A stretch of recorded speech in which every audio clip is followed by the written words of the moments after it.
Is it possible that the darkest moments in our lives can become the turning points towards profound awakening? Welcome back to Shadows to Light Faith After 2020. In today's episode, we delve into the extraordinary journey of Kat Von D, a renowned tattoo artist and TV personality whose path from exploring dark spiritual realms to a vibrant faith in Jesus Christ offers a powerful testament to the idea that no one is beyond the reach of God. Kat Von D, a name synonymous with artistry and edge, was once deeply immersed in a world that flirted with the boundaries of spiritual darkness. Known for her bold tattoos and her fascination with Gothic aesthetics, Kat's earlier life painted a picture of someone continuously searching for something more, something deeper. But 2020, a year of global upheaval, became a catalyst for an unexpected awakening. In her own words, Kat reflects on this turning point. So in 2020, when you posted that, you said that you saw those as crutches and all you wanted was Jesus. So at that point, you were a Christian. Yeah. Oh, yeah. Okay, so when did that happen? Probably like a year before that. A year before that. So let's talk about that a little Yeah. bit. How did you become a Christian out of the world of just kind of spiritualism? So funny enough, I kind of blame my husband or give him the credit. It was during like right before, right when the lockdowns happened. I came downstairs and he just said, "Hey, babe, I think we got it wrong. I think we got a lot of things wrong."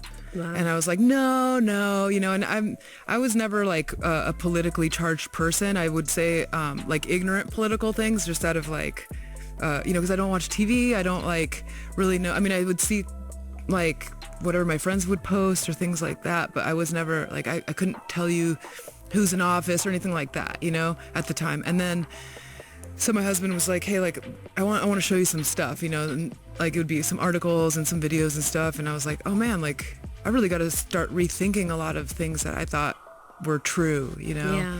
And that was kind of the first step into questioning everything I had been doing. Yeah. Was it mostly, and we don't have to get into the Yeah. details on this, but like the stuff that he was showing you, because you said it was around the lockdowns. Yeah. Was it mostly regarding that kind of thing, or was it more theological in nature, the things that he was talking about? No, it was like revolving more around like political things.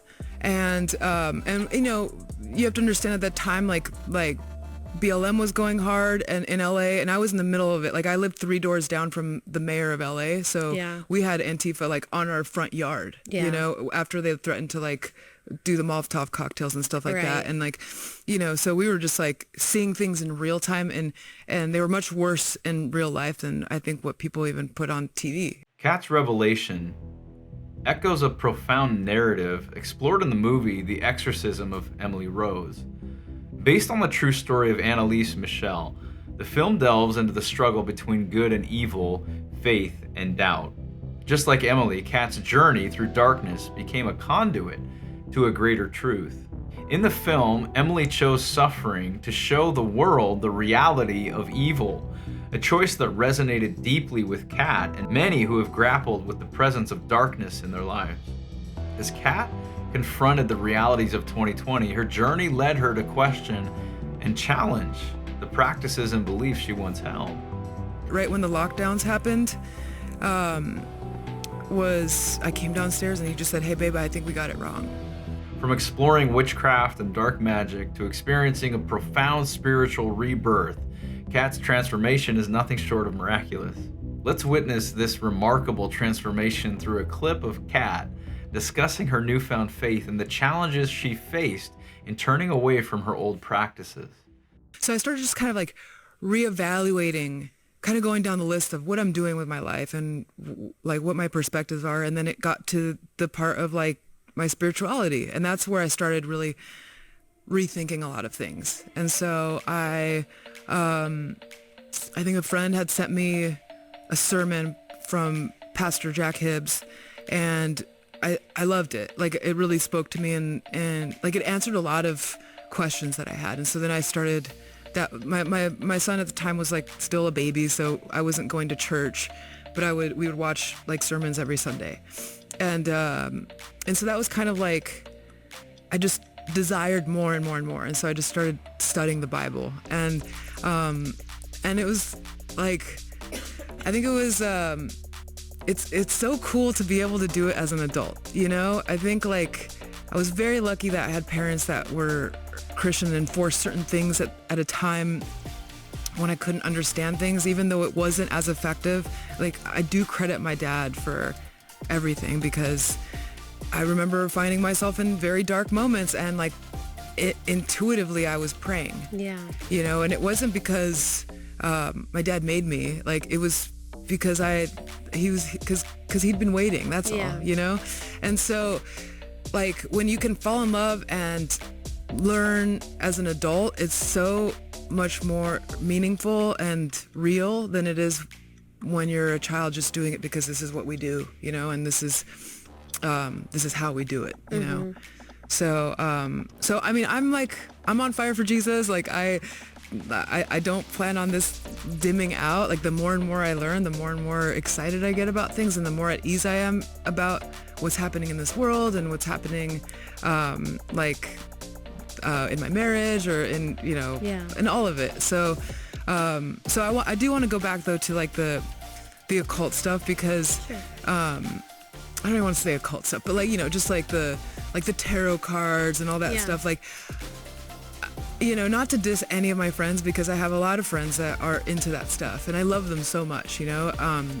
I have actually more empathy and understanding than I think an average person, because I've been there. But I will say that my husband and I, we look at the Rolodex of friends that we have, and the ones that are dictating their life through that, and they're making life decisions through tarot or through, you know, some of the witchcraft stuff, like even the meditation stuff, or like, you know, and I'm going to definitely offend a lot of people, but like the ayahuasca trips, or the meditation camps, the silent retreats, all the things that I used to do, except I never did ayahuasca, but like, they're all so miserable. Yeah. And like, they're the most broke people. Usually most of them are single. They don't have stability. And I'm talking about like both financial and like the love around them. Right. There's always this drama and dread and doom and gloom.